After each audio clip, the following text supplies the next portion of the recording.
Hello and welcome to Campaign Chronicles, France Fan Cat's regular countdown to the presidential election. For that, I'm joined by our French politics editor, Mark Perelman, and by Olivier Salazar-Winspear, who's here from our media desk for reaction from the press and on the blogs. Thanks for coming in, guys. Let's start off with you, Mark.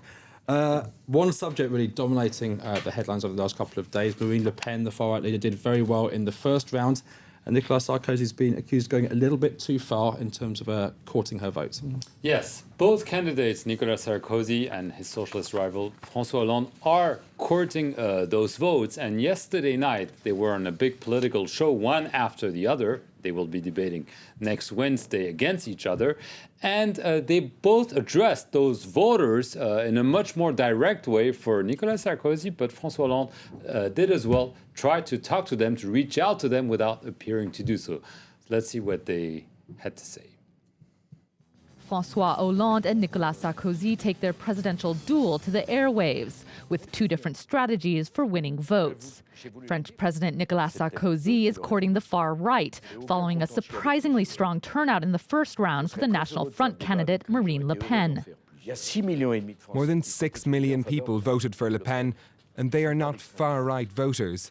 They voted for Le Pen because of the crisis, because they agree with some of her ideas.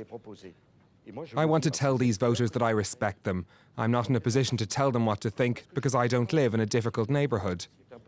Sarkozy, a center-right candidate, needs strong support from the far right to overcome his second-place position. Meanwhile, socialist frontrunner François Hollande is distancing himself from the National Front, a party known for its anti-immigration and anti-Europe stances. The National Front can legally participate in the election, but I cannot say whether this party operates in a democratic way. It does contribute to the political debate, and several million people voted for the National Front. This party is allowed by the Republic, but it is against some of the Republic's values. Sarkozy is on course to become the first French president in more than 30 years to lose a bid for re-election. Opinion polls put him nearly 10 percentage points behind Hollande. Sarkozy, known as a strong debater, could gain more votes next Wednesday as the two candidates come head-to-head in a televised debate. So Sarkozy's strategy of reaching out to the right or even to the far right has prompted some vivid reactions, starting with the leader of the so-called left front, Jean-Luc Mélenchon, who arrived fourth in the first round, and he had this to say this morning, hinting that Nicolas Sarkozy was reverting to words and ideas from World War II, the Vichy era here in France. Let's take a listen to Jean-Luc Mélenchon. Nicolas Sarkozy is driving the right to extremes. We are witnessing this in France now. It's a matter of public health that we fight this. If he brings all of what he's saying into our country, repeating the language of collaboration, it will be dramatic. Before the war, there was no problem with the Jewish community. It's a political invention of the extreme right that was forced into the mindset of the older generation. And now they're trying to do the same with immigration, saying it's a problem, and it's the French president who is daring to attempt this. So clearly annoyed, angry, we should say, Jean-Luc Mélenchon, but this is to be expected. However, within the Gaullist camp of Nicolas Sarkozy, there are also some second thoughts. Some politicians are saying it privately, but some are beginning to speak out. Former Prime Minister Jean-Pierre Raffarin said, well, you know, we have to wait until May 6th, which is the runoff, to draw lessons, hinting that this might not be the good strategy. Another former Prime Minister, Dominique de Villepin, who broke up with Nicolas Sarkozy and tried to launch his own candidacy, penned an op-ed today in Le Monde, and he said that he was frightened by the right and worried by the left. Frightened by the right, especially by the strategy of Nicolas Sarkozy, this idea that he should run after the National Front rather than stay on the Gaullist course. And this is obviously a very vivid way of saying Nicolas Sarkozy is wrong-headed.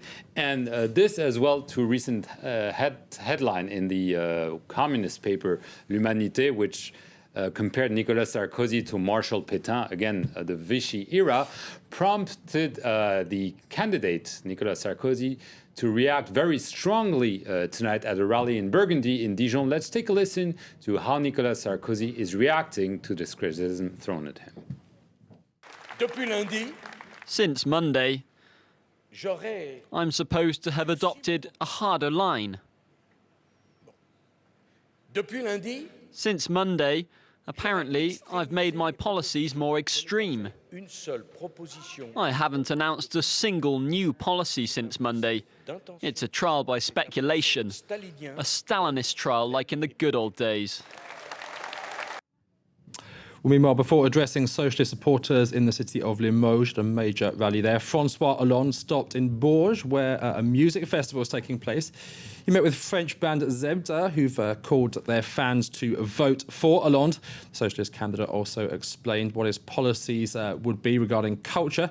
Here's more with a report from Valérie Le Bon and Clovis Casali, who got to talk music with François Hollande. Campaigning involves meeting with all parts of society, and candidates are always keen to win over artists.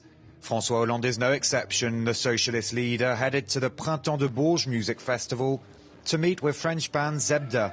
And the presidential hopeful is in the mood to talk not just politics. Mr. Hollande, what kind of music do you enjoy and listen to?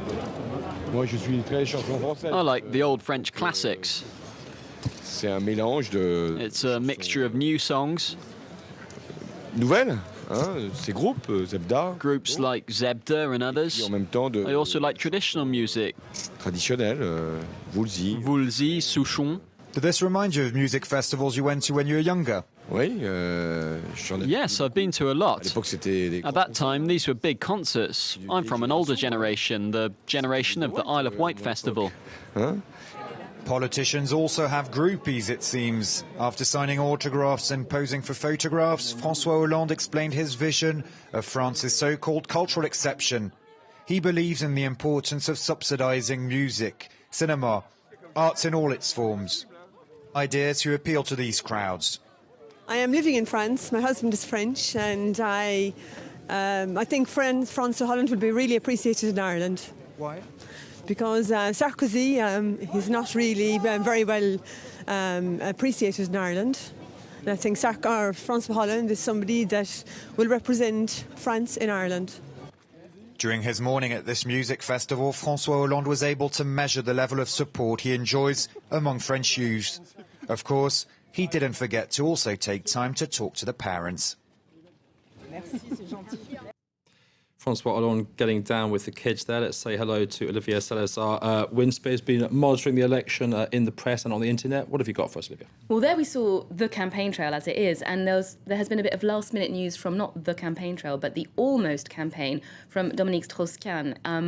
The interview, an exclusive interview he's given to The Guardian, has been published about a few hours ago, actually, where he says that he was naive to believe that his political opponents, that's Sarkozy's camp, wouldn't try to sabotage him. Now, basically what he says in this interview is that the whole incident in the Sofitel last May was perhaps orchestrated by Sarkozy's sympathisers or those close to him, and it was done because he was such a threat to the presidential campaign this year. So I'll be back with more of that in about an hour or so in the Media Watch. But back to the real campaign.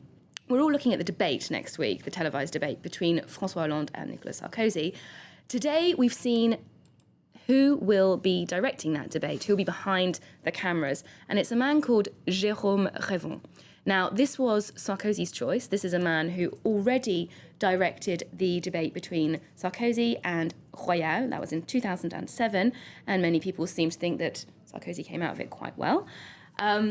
Going back to that election, if we cast our minds back, the woman who was moderating, one of the two journalists, is Arlette Chabot. She was interviewed today, where she gives her thoughts about how the debate goes on. And she said it's very, very controlled. It's basically a platform for their policies, and we shouldn't be seeing any real game changers on Wednesday night. We'll just be seeing them sticking to what they already had prepared to say. Olivia, our thanks to Mark Perelman. That's it for Campaign Chronicles. Do stay tuned here on France 24. More news coming up very shortly.